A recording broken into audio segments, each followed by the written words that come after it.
नमस्ते जी अपने खास।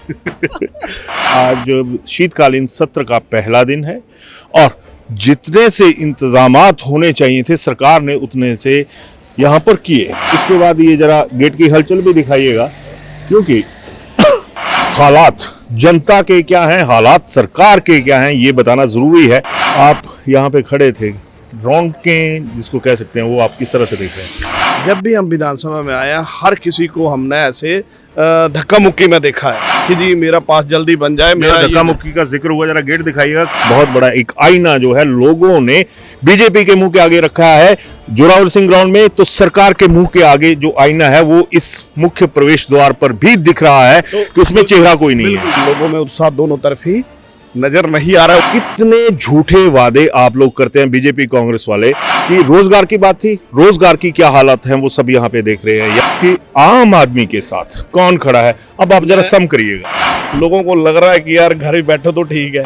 ना सत्ता का दम दिखाई दे रहा है, ना विपक्ष का दम दिखाई दे रहा है।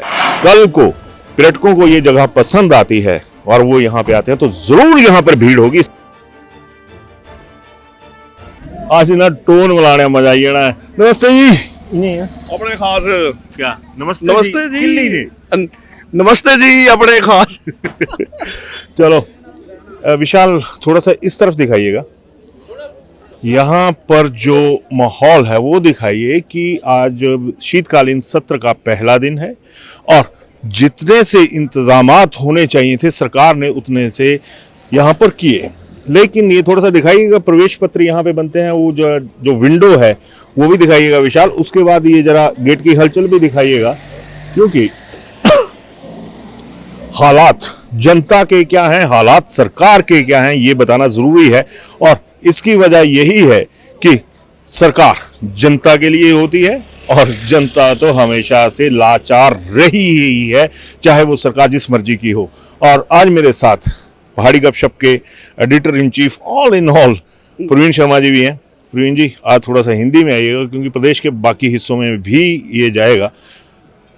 आप यहाँ पे खड़े थे, रौनकें जिसको कह सकते हैं, वो आप किस तरह से देख रहे हैं? रौनकें गायब है और फरियादी भी गायब है। मुझे लग रहा है कि फरियादी जिस तरह से हर बार जब भी हम यहाँ पे तपोवन में आते थे और जो देखते थे माहौल, तो उसी हिसाब से ना तो भीड़ भड़क्का दिख रहा है, ना मुझे कोई फरियादी। ऐसा लग रहा है कि लोगों में मतलब जो उत्साह, एनर्जी, जो उत्साह वाली बात है वो वहाँ यहाँ पे दिख नहीं रही है। बिल्कुल, एक कहावत है कि तिल धरने के लिए जगह नहीं है, और यहाँ पर ये हालात हाल फिलहाल नजर आ रहे हैं। आगे का हम कह नहीं सकते, क्योंकि अभी लगभग 1:30-2 बजे का टाइम है। तो तिलों की बोरियां रखी जा सकती हैं, तिलों का तेल निकाला जा सकता है बड़े आराम से। बिल्कुल रखी जा सकती हैं। देखो ऐसा है, जब भी हम विधानसभा में आए हैं, हर किसी को हमने ऐसे धक्का मुक्की में देखा है कि जी मेरा पास जल्दी बन जाए। मेरा धक्का मुक्की का जिक्र हुआ, जरा गेट दिखाइएगा, ताकि कल को कोई ये ना कहे कि जिस तरह से मीडिया पर आरोप लगते हैं कि स्टोरी प्लांट की गई है, और मीडिया पर भी इसके आरोप इस तरह के लगते हैं कि ये तो तब का था जब कुर्सियां भरी नहीं थी, है ना। दूसरी तरफ अगर सामने बीजेपी की रैली की बात करें तो जिस तरह से रेला लाने की बात बीजेपी कर रही थी वो भी एक हकीकत है। उस तरह का रेला बीजेपी में भी नहीं है। क्यों प्रवीण जी? मैंने थोड़ा अपने जो सोर्सेज थे उनसे मैंने पता करने की कोशिश की है, तो अगर दे दूं मैं फिगर की कितने वहाँ पे लोग थे, ऐसा है 4 से 5 हजार लोग तो वहाँ पे थे। जी। उन्होंने 15,000 की बात की है, लेकिन 4 से 5,000 की जो है वो कुर्सियाँ वहाँ पे लाई गई थी, 4,000 लगी थी, एक 1,200 कुर्सी जो वो साइड में थी, वो मतलब 4-5 हजार तक लोग, लेकिन बात हो रही थी 15,000 तक।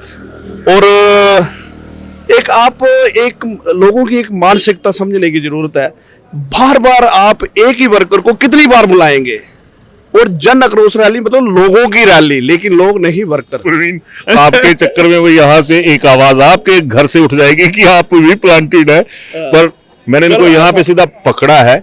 अब बाकी जगह से भी आपके पास रिपोर्टिंग पहुंच जाएगी कि कितनी भीड़ थी। लेकिन सबसे बड़ा सवाल तो छोड़िए, एक बहुत बड़ा एक आईना जो है लोगों ने बीजेपी के मुंह के आगे रखा है जोरावर सिंह ग्राउंड में। तो सरकार के मुंह के आगे जो आईना है वो इस मुख्य प्रवेश द्वार पर भी दिख रहा है कि उसमें चेहरा कोई नहीं है। बिल्कुल, मैं ये बता दूं आपको कि जिस हिसाब से अगर बात करें जोरावर स्टेडियम की और बात करें विधानसभा की, तो मुझे लग रहा है लोगों में उत्साह दोनों तरफ ही नजर नहीं आ रहा है। वहां पे अगर बात करें तो वो देखो बीजेपी कार्यकर्ताओं का जोर, बीजेपी एक आम आदमी वहां पे भी नहीं है, जन तो है ही नहीं, जन रोज तो है ही नहीं। तो ऐसा है कि मुझे लग रहा, हाँ मुझे लग रहा है कि अब लोग ना इन चीजों से ना उकता चुके हैं। उकताना क्यों नहीं, सबसे बड़ी बात ये भी आ जाती है कि कितने झूठे वादे आप लोग करते हैं बीजेपी कांग्रेस वाले, कि रोजगार की बात थी, रोजगार की क्या हालत है वो सब यहाँ पे देख रहे हैं। यहाँ पर डिफरेंट डेपुटेशंस की बात है तो मैं मोह भंग की बात करूंगा, आपके पास तो लोग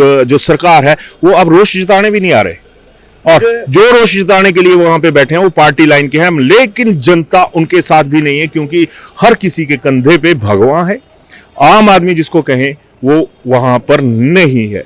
तो जब इन चीजों को देखते हैं और आक्रोश की बात करते हैं तो बहुत सारी चीजें इन चीजों से क्लियर हो जाती है कि आम आदमी के साथ कौन खड़ा है। अब आप जरा सम करिएगा। मैं एक बात बताना चाहता हूं, जो ये सारी चीजें सामने आ रही, जो अभी तक सामने आ रही, जो हम देख पा रहे हैं विधानसभा का, आपको पूरी भाई साहब ने रिपोर्टिंग बताई यहाँ पे क्या स्थिति है।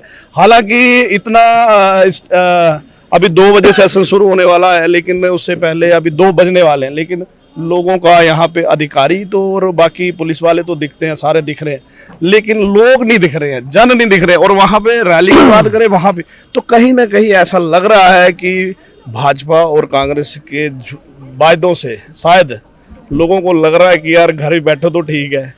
जब घर बिठाने की कवायदें सरकार करेगी, जब दूसरे लोग करेंगे, तो फिर किस मुंह से आप लोग ये सोचते हैं, या किस दिमाग के साथ या दिल के साथ ये आ सकते हो कि पब्लिक आपको सारी चीजों पे एक तरह से सहयोग करेगी। ना सत्ता का दम दिखाई दे रहा है, ना विपक्ष का दम दिखाई दे रहा है। बेदम आप लोग खुद अपनी जो हरकतें हैं उनसे करते हुए नजर आ रहे हैं। अगर ये हो सकता है कि कोई, ये एक बार मैं फिर इस बात को दोहराऊंगा कि ये कहा जाए तो लास्ट में क्लोजर से पहले विशाल एक बार दोबारा दिखा दीजिएगा कि अभी भी कितनी भीड़ है, गाड़ियां कितनी है वो अंदर लगी है, लेकिन सारा सड़कें वीरान है। वीरान नहीं भी कहा जा सकता। अच्छा किया आप लोगों ने जो ये डिसीजन लेने की तरफ जा रहे हैं कि कम से कम यहाँ पर कैफेटेरिया खोल दिया जाए। एक नई चीज आई है और पर्यटक भी यहाँ पे आए, तो ये पर्यटकों के लिए एक स्थान बनना है। आम आदमी के लिए कहाँ पे है, अहमियत आम लोगों ने जो है वो तय करनी है। अगर कल को पर्यटकों को ये जगह पसंद आती है और वो यहाँ पे आते हैं तो जरूर यहाँ पर भीड़ होगी, इस चीज से इनकार नहीं किया जा सकता। अब आप क्लोजर आप दीजिए। बिल्कुल सही बात है। जो अभी तक जो सिनेरियो दिख रहा है उसमें तो यही चीज सामने आ रही है, ना वहां पे जन है ना यहाँ पे जन है, लेकिन जन गण मन जो है वो हो सकती है हमारी। अगर यहाँ पे जो ये टूरिज्म की दृष्टि से जो ये चीजें देखी जा रही, मैं बोलता हूँ यहाँ पे कमाल होगा। अगर इसको जो विधानसभा की ये बात चल रही है कि इसको टूरिज्म की दृष्टि से खोला जाए, और दूसरा यहाँ पे HPTDCA के यहाँ पे होटल कैफेटेरिया की बात करें, अगर वो होगा तो निश्चित तौर पे भीड़ होगी खाने पीने के लिए। बिल्कुल, लहू पीने के लिए आम पब्लिक है, खून पीने के लिए आम पब्लिक है, जान खाने के लिए भी आपको आम पब्लिक ही नजर आ रही होगी कि इनकी जान खाओ पियो।